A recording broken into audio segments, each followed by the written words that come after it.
Universitas Terbuka atau yang juga dikenal dengan UT, saat ini tengah bersiap menerima mahasiswa-mahasiswi baru untuk tahun ajaran 2022-2023. Universitas yang terkenal sebagai perguruan tinggi negeri yang terdepan dalam inovasi pendidikan jarak jauh ini, sebelum dimulainya perkuliahan selalu memberikan edukasi kegiatan belajar mandiri kepada mahasiswa baru. Sebelum mulai melaksanakan perkuliahan tahun ajaran baru, UT Bandung melakukan rangkaian kegiatan OSMB dan PKBJJ yang dilaksanakan selama 2 hari di GIM dan SMKN 2 Sumedang pada tanggal 10 sampai tanggal 11 September tahun 2022. Kegiatan tersebut dilaksanakan untuk lebih mengenalkan tentang sistem pembelajaran jarak jauh dan memberikan bekal kepada mahasiswa agar siap dan berhasil dalam menyelesaikan studinya. Ditentukan, mengakses tiap pertemuannya. Kalau perangkat pendidikan tentunya dari sisi UT sudah cukup baik ya untuk menyiapkannya. Ya, tinggal dari mahasiswa menyesuaikan aja. Nah, itu medianya kan bisa melalui handphone ataupun laptop. Ini melalui kegiatan ini diharapkan mahasiswa itu sendiri bisa mengatasi dalam menghadapi kesulitan belajar. Neng dari mana, Blas? Dari Cibugal. Hah? Cibugal. Cibugal, jauh sekali ya, Sumedang ya. Sampai kenapa milih UTN? Masuk yang S1 sekarang ya? Iya. Ngambil jurusan apa? PGSD. PGSD ya. Kenapa PGSD? Ingin jadi pendidik ya? Karena dia kan di kampung itu kekurangan guru. Ya. Jadi berminat untuk menjadi guru.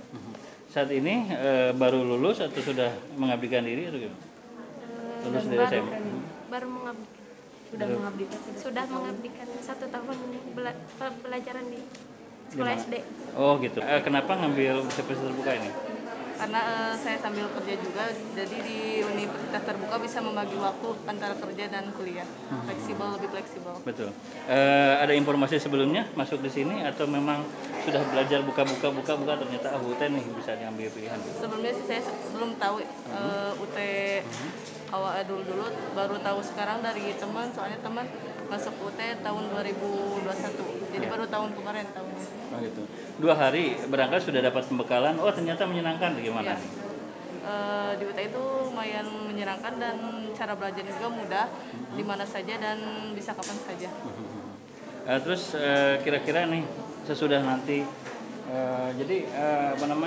mengambil UT ini bukan saja untuk pekerjaan ya, tapi juga untuk pengetahuan tentunya ya. Ya, untuk karir kedepannya setelah lulus melamar pekerjaan yang lebih dari ini sebelumnya.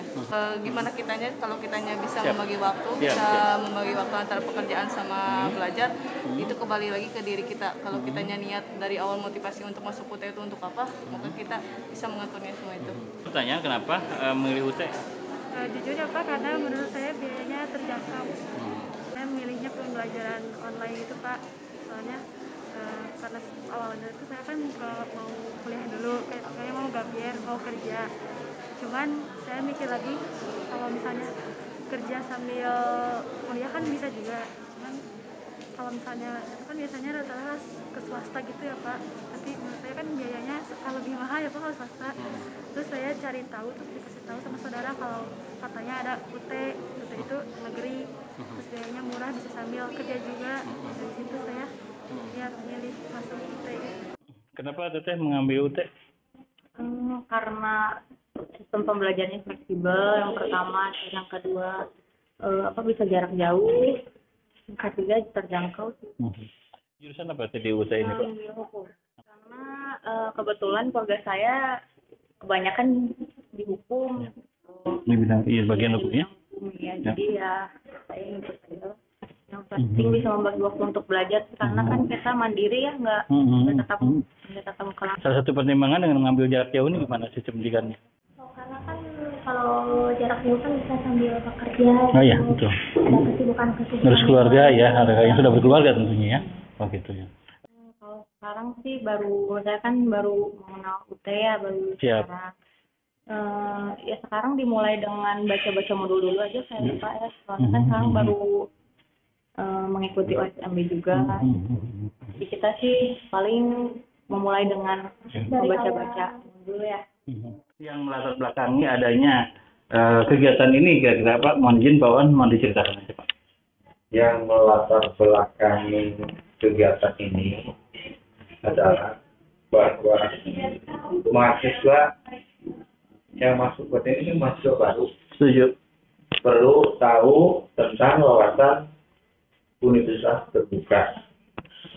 Ya, kemarin OSMB itu diperkenalkan tentang bagaimana mengapa gitu ya jadinya sampai kepada masalah bagaimana proses belajar di UT ya, terus faktor-faktor pendukung keberhasilan belajar di UT itu disampaikan juga, sampai media apa yang bisa mendukung kegiatan belajar di UT itu Pak. Terbiasa mandiri. Ketika mereka meneruskan ke jenjang S2, mereka sudah landasan kuat untuk mandiriannya Pak. Jadi mereka tinggal menggambarkan ilmunya dan mereka mengupgrade ilmunya. Sama di S3 pun juga sama demikian Pak. Terus kemudian Pak, baik siapa saja mungkin yang bisa menjawab Pak ya. Jadi bagaimana mekanisme keberhasilan di sini ini ditentukan oleh apa Pak untuk mereka? Karena khusus kami yang sudah orang S1 Pak ya di UIN Bandung, ya, kemudian mengambil jurusan di Fakultas Hukum di Pak.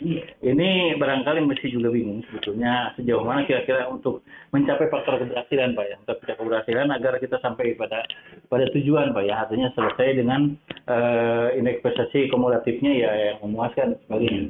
Dia sebetulnya bagaimana letak keberhasilannya, apakah di sini mahasiswanya atau kemudian juga mekanisme yang ada di kampusnya sendiri Pak? Jadi memang itu adalah perlu sinergi ya Pak, sinergi antara mahasiswa dan instansi sendiri kan? Ya, betul. Jadi kalau dari segi individunya memang dari diri mahasiswa lah yang menentukan sebetulnya. Dan tugas kami adalah bagaimana memberikan atau membantu mereka untuk menggali ilmu-ilmu yang akan diperolehkan. Jadi kita seperti memberikan bantuan belajar, tutorial, gitu. Nah itulah salah satu cara untuk bagaimana memperkaya wawasan mahasiswa. Selain tutorial juga di UT juga ada kayak UT radio, artinya banyak instrumen Pak ya. Banyak instrumen yang bisa dimanfaatkan oleh mahasiswa ya. Jadi instrumen eksternal juga selain yang sudah ditentukan yang dijadwalkan oleh UT juga bisa dimanfaatkan begitu Pak ya. Terus kemudian kesulitan Pak dalam hal nanti ketika mahasiswa misalkan untuk tambahan nilai Pak ya. Jadi ada kalanya kalau mengandalkan misalkan UAS, sementara mahasiswa juga terkendala dengan keterbatasan, banyak kesibukan dan sebagainya. Dari mana Pak sumber apa namanya nilai-nilai lain lah untuk membackup gitu nilai UAS tadi Pak? Silakan Pak. Untuk membackup nilai-nilai UAS kan mahasiswa yang mengikuti tutorial, tuton maupun yang tuek sekarang ada yang disebut nilai partisipasi ya, di mana pada saat kegiatan tuton ataupun tuek ya Pak ya, itu mahasiswa harus mengerjakan tugas-tugas yang diberikan oleh tutor. Nah, tugas-tugas itu dinilai oleh tutor. Nah, nilai-nilai tersebut berkontribusi terhadap nilai ujian akhir semester. Nah, selanjutnya di dalam kegiatan tuton ataupun tuek ya, itu ada tugas wajib yang dilaksanakan 3 kali. Tugas 1 pada pertemuan ketiga, tugas 2 pada pertemuan kelima, tugas 3 pada pertemuan ke-7. Tugas yang tutorialkan. Tapi ada juga tugas yang harus dilakukan namanya tugas partisipasi mahasiswa. 8 kali. Tiap tutor telah memberikan tutorial, itu ada tugas yang harus dikerjakan oleh mahasiswa. Itu juga berkontribusi. Jadi, seseorang mahasiswa yang mengikuti tutorial, maka nilai UAS itu nilai tutorial itu berkontribusi terhadap nilai ujian akhir semester dengan catatan nilai yang diperoleh pada saat UAS itu 30. Mungkin ini maksudnya 30%, gitu Pak. Itu nilai yang tutorial dapat berkontribusi. Tapi seandainya nilai-nilai UAS itu tidak mencapai grade yang telah ditentukan, maka nilai tugas tidak bisa membantu, tidak berkontribusi. Semuanya dilakukan dalam teknis, dilakukan dalam bentuk esai atau dalam bentuk PG, Pak? Soal-soal UAS itu ada yang berbentuk esai, ada yang berbentuk tes objektif. Misalnya yang esai itu bagi mata kuliah tugas akhir program. Karena mereka kesempatan di luar negeri dan terbatas, kemudian mereka juga keterbatasan dalam keterbatasan waktu, ada keterbatasan dalam tempat, maka utilah dari solusinya. Kan ada juga kalau mahasiswa yang di tempat yang jauh, itu kan mereka tidak bisa untuk mahasiswa sekolah di negeri harus ke luar kota, yang mana, maka utilah dari solusinya. Dengan mitra-mitra kerja perguruan tinggi sendiri seperti DIKTI dan sebagainya, sejauh mana harmonisasi? Jadi begini, UT ya, untuk mengelola mahasiswa lebih banyak kan harus melakukan kerjasama dengan mitra-mitra lainnya. Ya, karena mungkin kita mencari rekan karyawan dari sudut-sudut ya, kita juga terbatas, sementara jumlah mahasiswa banyak. Untuk mengelola kan kita harus berkolaborasi, Pak. Maka kita perlunya kolaborasi itu dengan mitra-mitra perguruan tinggi. Tentang ujian ini mekanisme dibangun apakah dengan mekanisme online atau offline, Pak? Jadi kalau ujian akhir semester, jadi ada 2 mekanisme, ya. Jadi ketika pandemi, maksudnya sebelum pandemi, kita ujian memang offline, Pak. Jadi kita mahasiswa datang ke suatu tempat, kemudian mereka mengerjakan soal di situ. Tapi dengan adanya pandemi, maka ujian dilakukan secara daring, secara online. Dan sekali terakhir mungkin Mbak Us dan Mbak Wan, di lulusan di kita ini sudah sangat diterima di semua kalangan, Pak ya, baik itu kalangan swasta dan pemerintahan namanya, Pak. Silakan bisa dijawab mungkin Pak Wan untuk terakhir kalinya. Lulusan UT, khususnya UT Bandung, di sertifikasi itu sudah banyak yang sudah dari lulusan UT. Sebenarnya yang melanjutkan dari pendidikan guru. Ya.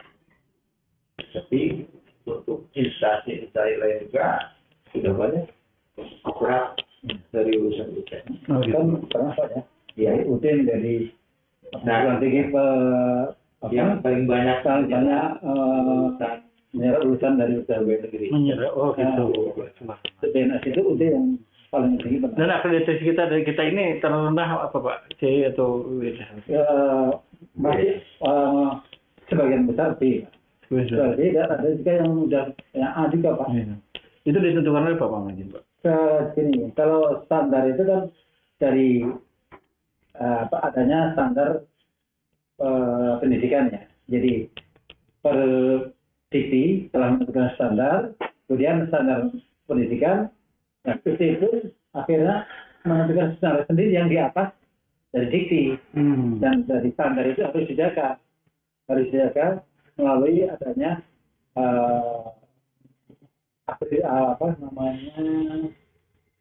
audit manajemen internal. Jadi kalau ada audit manajemen internal, audit mutu internal. Jadi akreditasi memang oleh badan lain ya sebetulnya, bukan oleh internal ya sebetulnya yang menentukan itu. Jadi ditentukan oleh dikti, tapi sebelum untuk mempersiapkan kita ke akses yang dari eksternal, kita pun sendiri sudah melakukan internal. Bisa. Ya, audit Baik, internal. mungkin Pak, terima kasih atas waktunya dan mudah-mudahan ini juga merupakan edukasi bagi masyarakat Pak. Karena hingga saat ini mungkin saya juga masih bertanya-tanya nih, udah berapa lama mungkin setelah saya UIN Bandung Pak, udah berapa lama ingin mencicipi Pak, artinya karena saya juga sekarang bergelut di bidang hukum, otomatis harus nambah dalam keilmuan gitu. Oleh karena itu mungkin ini merupakan wawasan sangat edukatif sekali Pak, bagi masyarakat khususnya masyarakat Sumedang dan Bapak Ibu sekalian, para pirsawan Metrum TV di rumah. Tadi kita bincang-bincang sama beberapa tutor atau beberapa instruktur dari UT, baik itu Bapak dari Jakarta Pak ya, kemudian juga Bapak dan Bapak Wawan dari Bandung Pak, dari regional, dan mudah-mudahan ini juga untuk menjadi wawasan bagi para calon mahasiswa yang ingin mengambil UT sebagai pelabuhan perguruan tingginya, dan mudah-mudahan ini juga bincang-bincang kami menjadi edukasi bagi kita semua. Baik, terima kasih kami dari UT Sumedang. Dan juga saat ini bersama para tutor ini mengucapkan selamat bagi para calon mahasiswa yang sekarang sudah menjadi mahasiswa Pak ya. Dan mudah-mudahan mereka bisa menjadikan sampai tujuan menjadi sarjana penuh sarjana lengkap dan kemudian juga bisa melanjutkan ke jenjang lebih tinggi atau mereka bisa bekerja. Terima kasih, kami laporkan dari Sumedang, Jawa Barat.